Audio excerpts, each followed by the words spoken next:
Bonjour à toutes et tous. Et bien voilà, nous y sommes. Épisode 3 donc de ma série Kick. Après un premier épisode consacré à la préparation physique, au renforcement musculaire, un deuxième épisode consacré au travail des différentes qualités nécessaires pour l'exécution et la bonne application des techniques de jambes de combat, que ce soit un travail de puissance, de souplesse, de précision. Nous voilà rendus donc à l'épisode numéro 3, c'est-à-dire les applications concrètement. Qu'est-ce que nous allons voir aujourd'hui avec un partenaire? Nous allons d'abord faire une phase d'échauffement avec des exercices un petit peu plus rudes que dans les précédents épisodes, de façon justement à faire monter le cœur. On travaille à deux, donc on a un objectif d'application combat. Tout d'abord, nous verrons la distance, donc sur 3 distances, distance longue, distance dite de combat, et ensuite en distance courte, où là, enfin, nous ferons quelques techniques de genoux. Ensuite, nous verrons les différents types de frappes.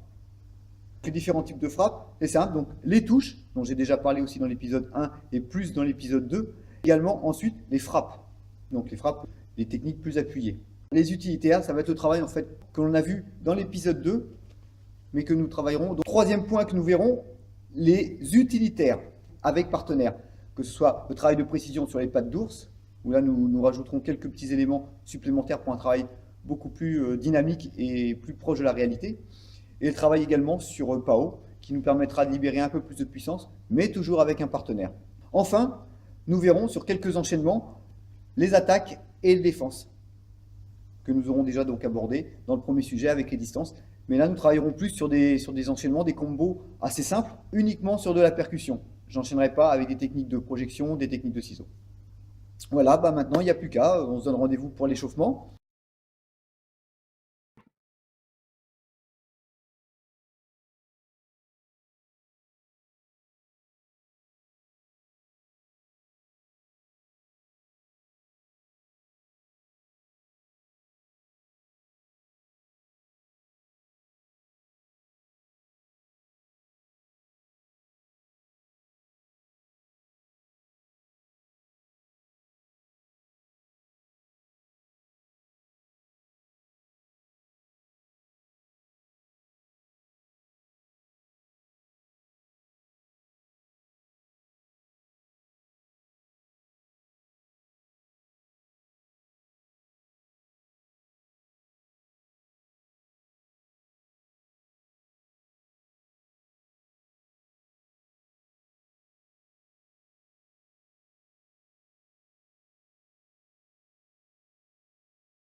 Donc voilà, après ce petit exercice qui est un petit peu plus dynamique, un peu plus cardio que les précédents, nous allons basculer donc au premier chapitre de la séance d'aujourd'hui. Chapitre qui consiste à étudier les différentes distances de combat.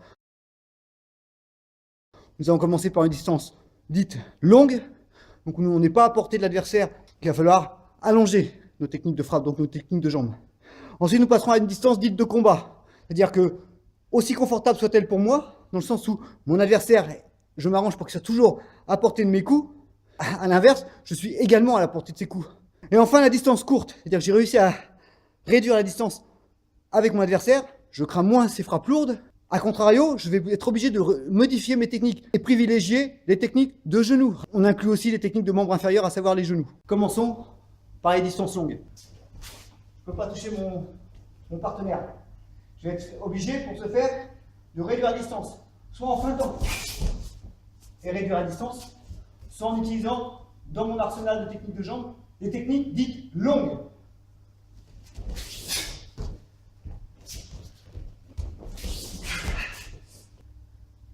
Donc, une fois que j'ai réduit ma distance, j'enchaîne avec des techniques qui vont éviter à mon adversaire, mon partenaire en l'occurrence, de pouvoir s'échapper. Je réduis la distance et je pose. Et tout de suite, je me remets en protection. Deuxième, je vais feinter une attaque au niveau des jambes, feinter, et là repartir sur une distance avec un coup de pied arrière, plongeant.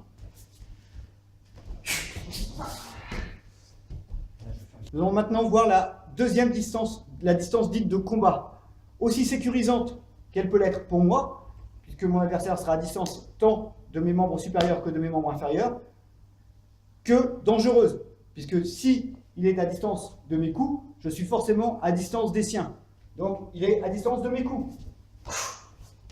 Mais, je suis à distance des siens. Problème. On va voir 2-3 petits enchaînements simples.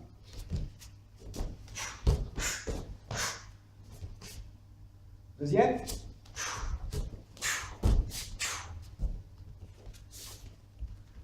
Troisième. Maintenant, nous allons passer à la troisième distance. J'ai réduit la distance, préférant me rapprocher de mon adversaire pour éviter de prendre des coups et revenir donc sur ce qu'on appelle le corps à corps. Premier enchaînement. Switch, jambe avant. Je réduis ma distance, je descends son adversaire, j'envoie genou, je repose et là.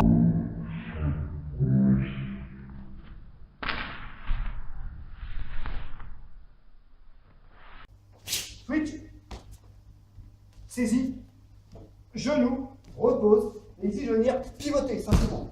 Soit le pied au sol, soit en coup de pied sauté retourné. Deuxième enchaînement. J'ai switché, toujours pour réduire la distance. Je saisis en clinch, je viens bien coller ma tête. J'envoie genou, genou. Mon objectif est de faire baisser légèrement mon adversaire. Il se baisse trop, il veut des câlins. Et là, boum, je remonte directement avec ma jambe au niveau d'un coup de coude. Je casse à distance, je saisis, j'envoie genou, genou, jambe, et j'envoie mon coup de pied. Nous allons maintenant enchaîner avec le deuxième chapitre. Donc, nous allons voir les différents types de frappes. Je vais commencer par les frappes, je vais appeler les touches, à savoir, je touche, je marque, et je ressors. Jambe arrière, et maintenant jambe avant. Toujours réduire la distance pour être prêt à enchaîner si le besoin, sans faire sentir en fonction. Bien sûr, on travaille à droite et à gauche. Jambe avant, jambe arrière. On peut évidemment travailler ce genre de technique avec d'autres coups de pied, comme le coup de pied claqué, cher à Jean-Claude Van Damme.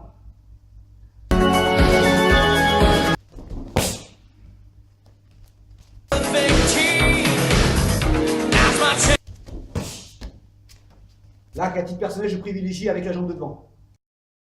Maintenant, je vais essayer de vous proposer toujours à l'aide de une ou deux techniques uniquement, les techniques de frappe. On va travailler sur des mouvements circulaires. On va commencer par une frappe fouettée. Ensuite, nous enchaînerons avec des séries rapides. Donc là encore, on ne pourra pas utiliser tout le corps pour traverser. On sera obligé de se contenter de frappes appuyées, mais pas traversantes, de façon à pouvoir enchaîner malgré tout les deux techniques. Exactement le travail qu'on a vu dans l'épisode précédent sur Bob. Enfin, nous terminerons par des frappes plus lourdes, appuyées, qui auront pour but de déstabiliser mon adversaire. La frappe fouettée va servir à deux choses. Perturber l'adversaire, évidemment, si possible lui faire mal, c'est encore mieux, mais aussi à réduire ma distance.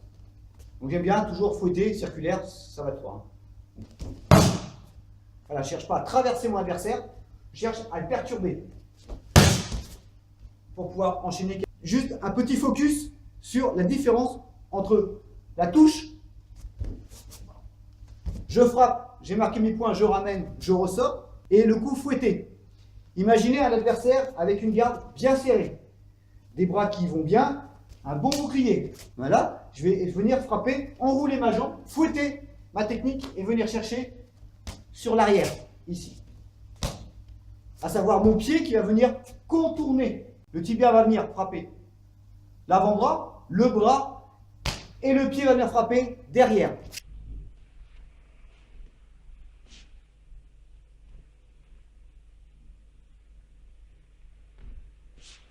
Maintenant, les frappes rapides, enchaînées, en variant les niveaux.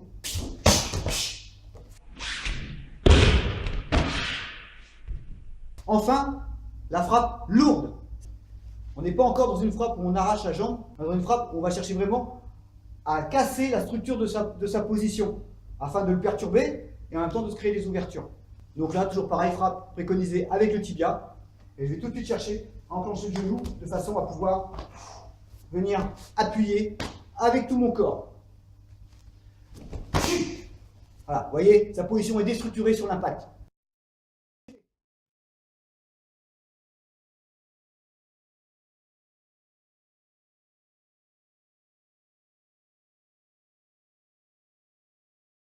Nous allons maintenant nous intéresser au troisième chapitre, qui reprend les exercices présentés dans l'épisode numéro 2, à savoir le travail de précision avec les pattes d'ours, et ensuite le travail de puissance avec les PAO. Le petit jeu, lorsque le partenaire a les pattes d'ours vers lui, on ne déclenche pas. Dès qu'une patte d'ours commence à être exposée, bam, je déclenche, je touche. Quel que soit le niveau, quelle que soit la technique, peu importe.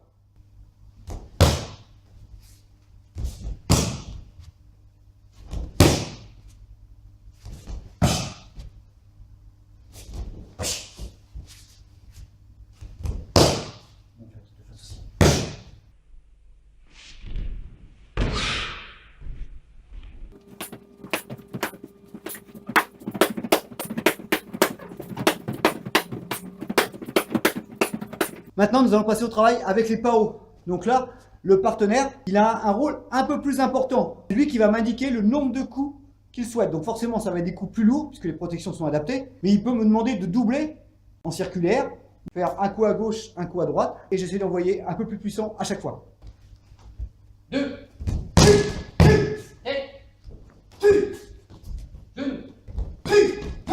je coche, percussion, tête,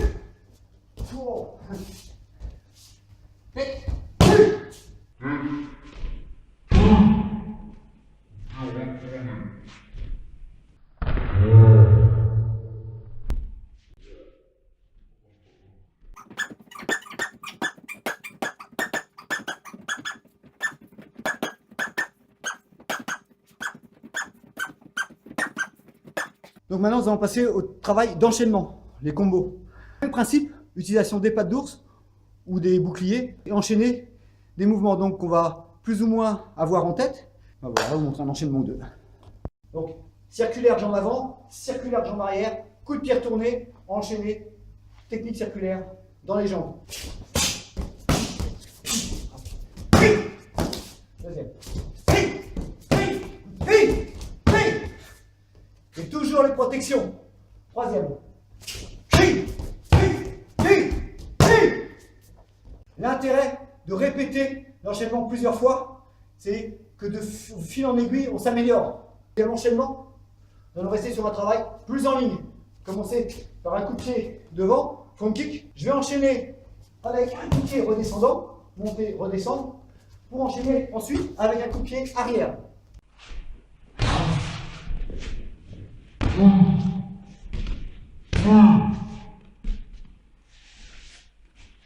Donc là, nous allons chercher un enchaînement vraiment adapté à certaines écoles de combat. C'est-à-dire, on utilise des gants ouverts. Imaginons que mon adversaire, donc soit avec une garde large, venir le saisir, et afin qu'il ne recule pas, envoyer mon coup de pied, enchaîner directement, pochage, me retourner et prendre de l'amplitude pour aller chercher très loin avec un coup de pied retourné.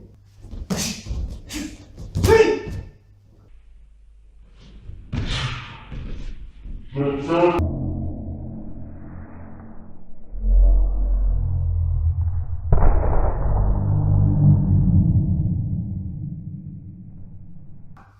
je rentre. Voilà, maintenant nous allons aborder donc le dernier chapitre de la série Kick, qui va concerner le travail à proprement parler à deux, donc préparatoire à la phase combat. Dans un premier temps, je vais vous démontrer quelques techniques d'attaque, donc pour casser la distance, quand la distance est un petit peu longue, pour me rapprocher de mon adversaire et venir au contact. Et ensuite, je vous décomposerai une manière d'enrhumer, si je peux m'exprimer ainsi, l'adversaire, c'est-à-dire en dissimulant mon déplacement. Et ensuite, nous passerons donc sur la dernière phase de cette vidéo, qui consistera à la défense, donc avec le travail d'absorption des coups, toujours en restant sur des attaques en jambes. Et également de blocage, donc de travail plus en positif. La première technique va consister à exécuter un pas chassé, monter bien haut mon genou de façon à pouvoir venir percuter mon adversaire qui est un petit peu loin. Pour ce faire, Jelal va venir dégager, absorber et dégager. Moi, ma technique va résider dans le fait de venir rapprocher mon pied arrière, feinter avec ma main avant par exemple, monter mon genou et sortir ma hanche. Technique suivante. Donc maintenant, comment venir dissimuler mon déplacement? Toujours pareil, je vais venir chercher à venir frapper avec ma jambe de devant. Et pour ce faire, pour dissimuler mon attaque, je vais venir placer, croiser, c'est-à-dire dépasser mon pied avant monter mon genou. De cette position-là, je peux venir frapper aussi bien devant, en front kick, latéralement, en side kick, circulairement, en hand kick, ou venir crocheter mon attaque. Donc, je dissimule, je monte mon genou. Mon genou est une rotule.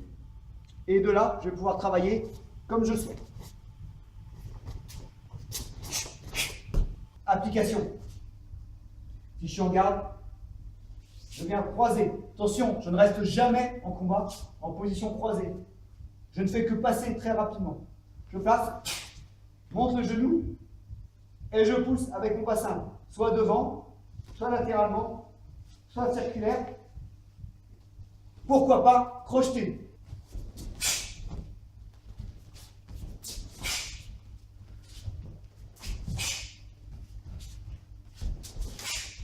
Nous arrivons maintenant dans la dernière partie donc, de cette vidéo. Nous allons travailler le blocage. C'est bien de savoir attaquer, d'être rapide, c'est super, mais il faut aussi savoir se protéger. Il faut la lance, chère à notre école, mais il faut aussi le bouclier. Première façon de bloquer, justement, on va être dans la phase positive. Le coup est dur. L'adversaire, on l'a testé, on peut encaisser des coups. Je vais chercher surtout pas à fuir. Je ne vais même pas me poser la question d'absorber. Je prends le coup pour mieux contrer. On va commencer par le circulaire moyen. Je rentre.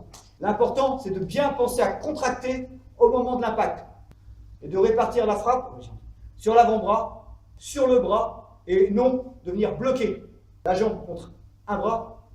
Le bras il cassera. Venez bien bloquer, coller votre coude, gainer, absorber, contrer.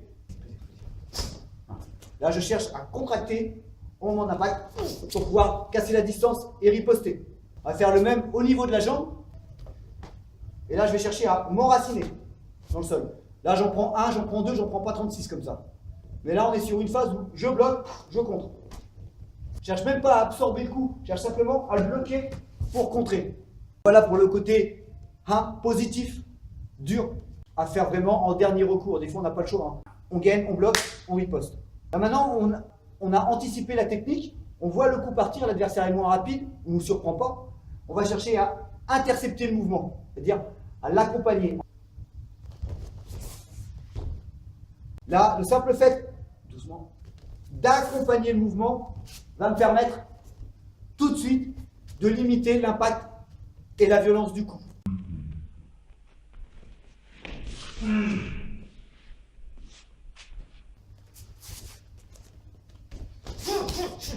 Autre phase, l'absorption dans les jambes, pour éviter de prendre le coup trop dur. J'absorbe, ce qui va me permettre d'envoyer dans un premier temps, ou alors tout simplement le blocage, qui va me permettre là aussi de rester en ligne et d'envoyer. Enfin, dernier petit mouvement, là je vais venir intercepter le mouvement au niveau de la cuisse. Pouvoir rentrer et pouvoir enchaîner. Je redécompose le mouvement tout doucement. Comme si je me frappais dans la cuisse.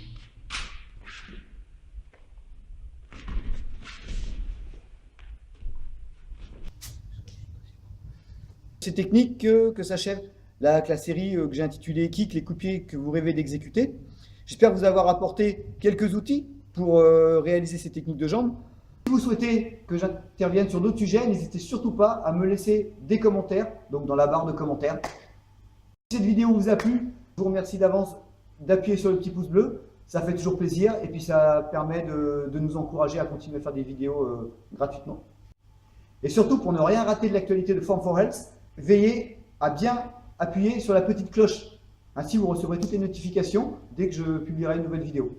Puis je vous le dis à chaque fois, abonnez-vous à ma chaîne, ça me fera plaisir, ça vous fera plaisir et on commencera tous ensemble l'année 2019 sous les meilleurs auspices. Vous pouvez également me suivre sur les réseaux sociaux, sur Instagram où je traite plus de nutrition et puis également sur le groupe Facebook, donc Form4Health ou alors sur la page Franck Prépa Physique.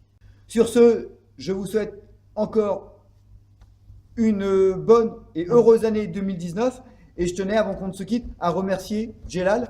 Donc, merci Jay. Merci à toi, Franck. Donc, un de mes élèves qui, on se connaît depuis au moins 15 ans, donc grâce à qui j'ai pu réaliser cette dernière vidéo. Voilà. Merci Jay. Merci à Bah, puis toi. à lundi pour l'entraînement. Bonne année. Allez, bonne année, à bientôt.